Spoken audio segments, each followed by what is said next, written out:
10, 9, 8, 7, 6, 5, 4, 3, 2, 1, 0.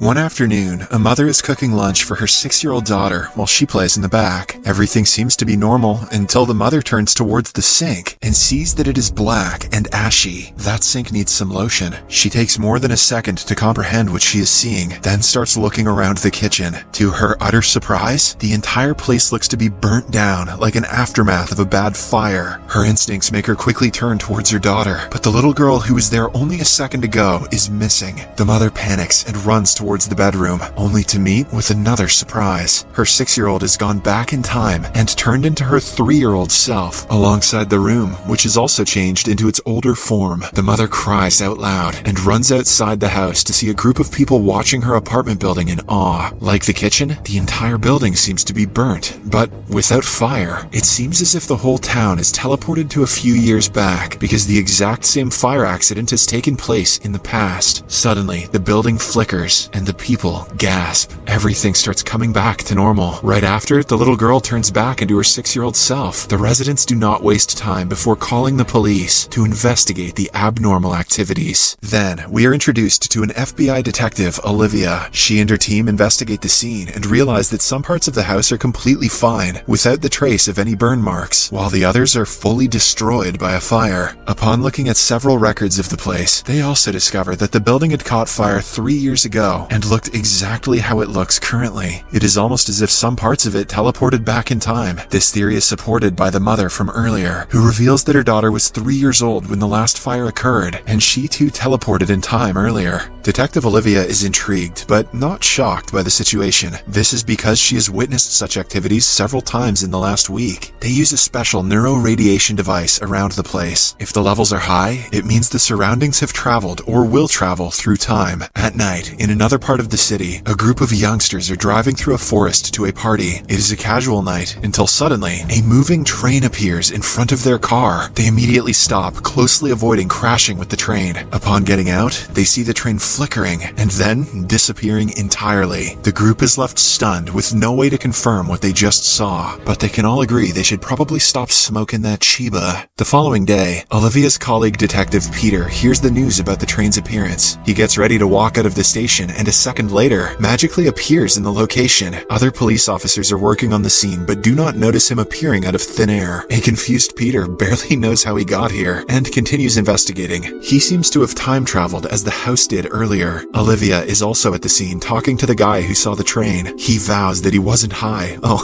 and confirms seeing a sphere bubble around the train when it passed. This is especially strange because the track was closed 3 years ago, and no train has passed through it since. Peter checks the surroundings with a neuroradiation testing device and sees the front part of the youngster's car has changed because it touched the bubble around the train last night. The bumper is so delicate that when Peter touches it, a piece crumbles into his hands. Peter turns around to tell his colleagues about the car when suddenly he appears inside a car, driving to the railway location with them. He understands that he traveled into the future when he was walking out of the station earlier and has returned to the original time now. The phenomenon is strange and Peter has no clue why it's happening to him, but he refrains from asking for help from Olivia. When his colleagues notice the change in his demeanor, they ask him what is wrong. Peter recovers by telling them that their car has high levels of neuroradiation. This is highly unnatural, which means these time events are being caused by some kind of human technology. Olivia hardly believes Peter, but she has nothing else to work with at the moment. The scene cuts to a house. Professor Kate is passionately working on building an equation like she does every day. Friggin' nerd. For the past decade, she has been working to develop a device that travels through time, and in recent years, she is very close to developing a principal formula for it. Her husband Raymond loves his wife and supports her in all of her decisions, but doesn't like that she overworks herself. He comes towards her, looking at the timer in his watch. Strangely enough, he holds Kate endearingly and wishes her goodbye. Less than a second later, she disappears from his arms, and her work from the wall is also gone. Raymond simply walks into the living room like he was expecting that to happen. Surprisingly enough, Kate is on the sofa, staring staring at the wall. When her husband tries to feed her, she jerks away, asking him who he is. It is then revealed that Kate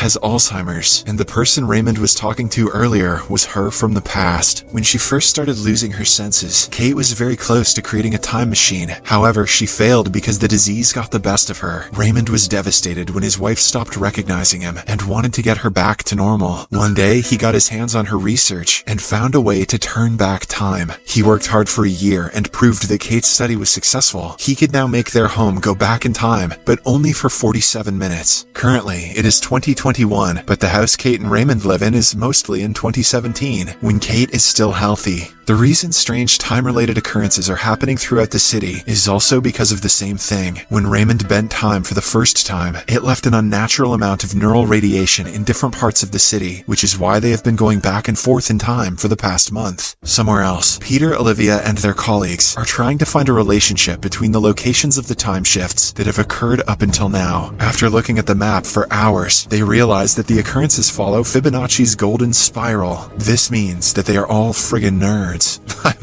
This means that they should check areas that fall in the 3 square miles area of the center to find the source of the abnormalities. Back in the house, Raymond takes care of Kate, who frantically talks about going out to shop for Christmas. Raymond cannot handle his wife being so out of touch with reality and decides to bend time again. He walks into the basement, which he has turned into his lab. It contains several failed devices and projects, proving how hard he has worked for the past years. He walks up to the machine that actually works and presses a few buttons. This starts the machine and sets the timer. For the next 47 minutes, their entire house will go back to being in 2017. Raymond goes back up and sees his wife working on her research once again. This time, she smiles at him and asks him to take his pills. The man has walked up to her doing the same thing several times, but his heart still skips a beat when he hears her talking normally. They joke around like a normal couple. At the same time, Peter and Olivia start their search for the center of the spiral. They locate several houses and ask the residents if they have noticed anything strange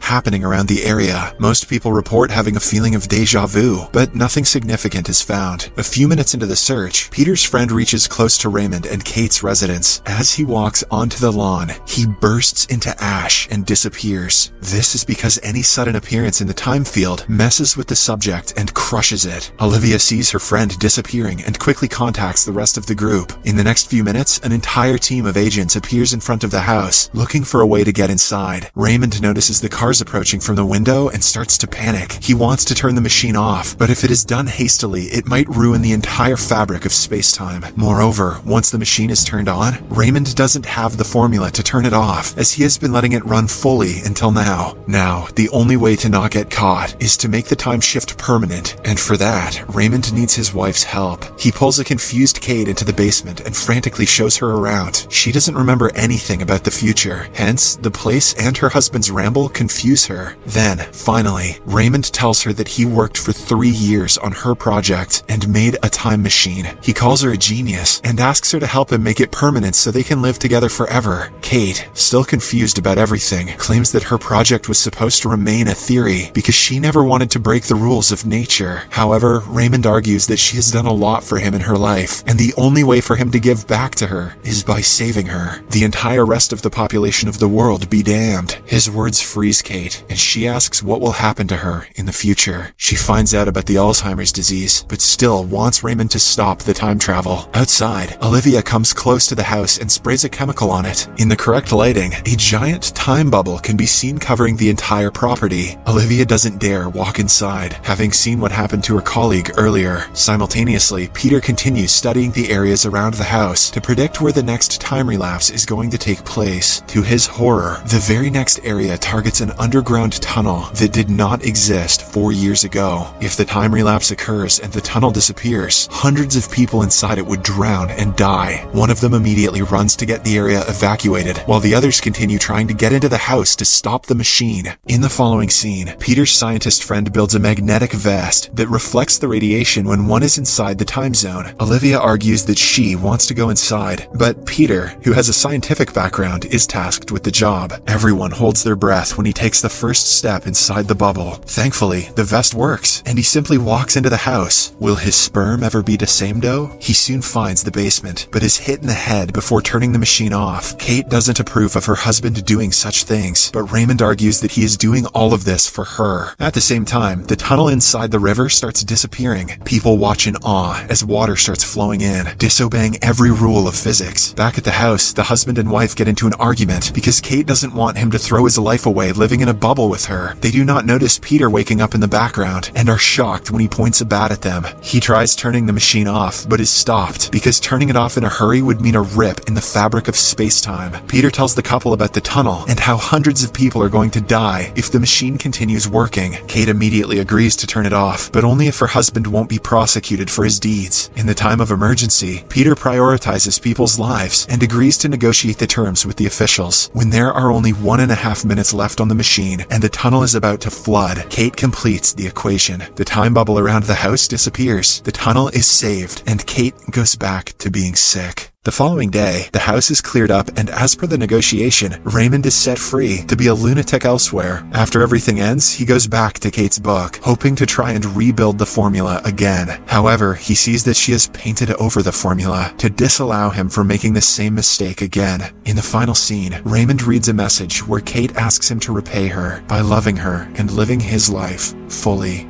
Good thing Raymond has a crap memory. Subscribe for more videos like this. Turn on notifications, and leave a like to help the channel out. Thank you for watching.